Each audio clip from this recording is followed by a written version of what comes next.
दोस्तों, आज का video UP assistant professor Hindi से संबंधित है और टॉपिक है आवारा मसीहा, जो शरद चंद्र चट्टोपाध्याय की जीवनी विष्णु प्रभाकर ने लिखी है।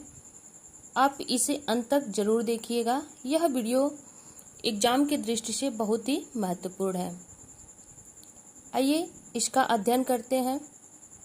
आवारा मसीहा, लेखक है विष्णु प्रभाकर।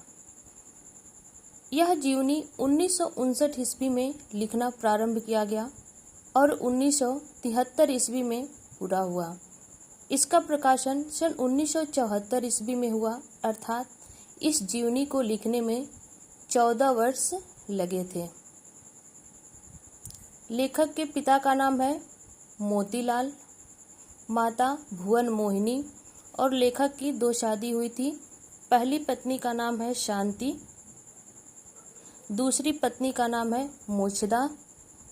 बाद में लेखक उसे हिरणमयी नाम देता है। लेखक यानी शरदचंद्र। शरदचंद्र का जन्म 15 सितंबर 1876 ईस्वी को शुक्रवार के दिन बंगाल में देवानंदपुर गांव में हुआ था। लेखक का ननिहाल भागलपुर था। लेखक 5 भाई बहन थे। बड़ी बहन अनीला, जिसकी शादी हो चुकी थी।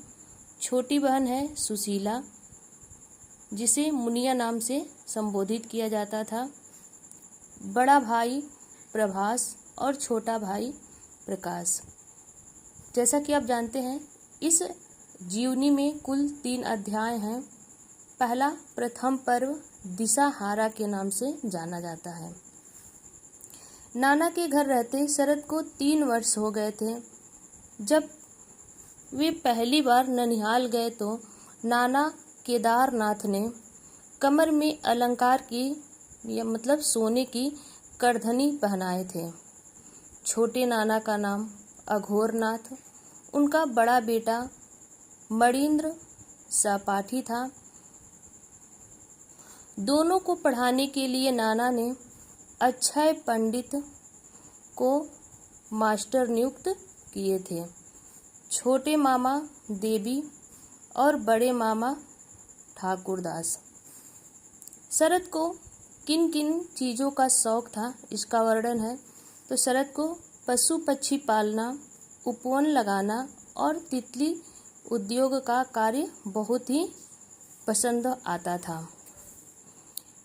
एक बार की घटना है, पिता की पुस्तकालय से संसार कोश नामक पुस्तक को उन्होंने चुराकर सांपों को बस में करने का मंत्र सीख लिया था, जिसकी वजह से एक बार सांप ने उसे डस भी लिया था। बहुत ही मुश्किल से उनका प्राण बचा। अगली बिंदु है, प्रवेशिका परीक्षा का परिणाम निकल चुका था, परंतु कॉलेज में पढ़ने की फीस नहीं थी। इसीलिए छोटी नानी का नाम था कुसुम कामिनी नानी ने उन्हें घर पर बच्चों का ट्यूटर नियुक्त कर दिया। छोटी बहन सुशीला, जिसे मुनिया नाम से पुकारा जाता था, छोटी बहन सुशीला की प्रसूति में ही माँ का देहांत हो गया। तभी से पिता खंजरपुर मोहल्ले में मकान लेकर रहने लगे। मतलब जब तक उनके माँ का देहांत नहीं हुआ था तो उनके पिता अपने ससुराल यानी भागलपुर में ही पत्नी के साथ और बच्चों के साथ रहते थे। शरद ने एक कहानी लिखा जिसका शीर्षक था मंदिर, जिस पर अपना नाम न लिखकर अपने मामा सुरेंद्र का नाम लिखा था। यहाँ पहला पर्व समाप्त होता है। दूसरा पर्व का नाम है दिशा की खोज। उन्होंने एक बड़ी दीदी नाम की रचना भी लिखी थी। दूसरे पर्व में लेखक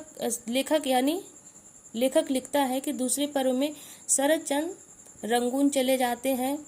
वहीं योगेश्वर मिस्त्री की लड़की शांति से विवाह करते हैं। 1 वर्ष बाद उनका पुत्र होता है, लेकिन दुर्भाग्यवश प्लेग की बीमारी में माँ और बेटे दोनों की मृत्यु हो जाती है। अगला पॉइंट है, सिंगापुरी नूरी पक्षी का नाम क्या था? तो बाटू बाबा था। कुत्ते का नाम था बंसीवन, जिसे वे प्यार से भेली कहकर पुकारते थे। प्रेमिका का नाम धीरू, जो स्कूल की सहपाठिनी थी। उनकी सबसे प्रसिद्ध रचना चरित्रहीन स्त्री, जिस पर देवदास मूवी बनाई गई है।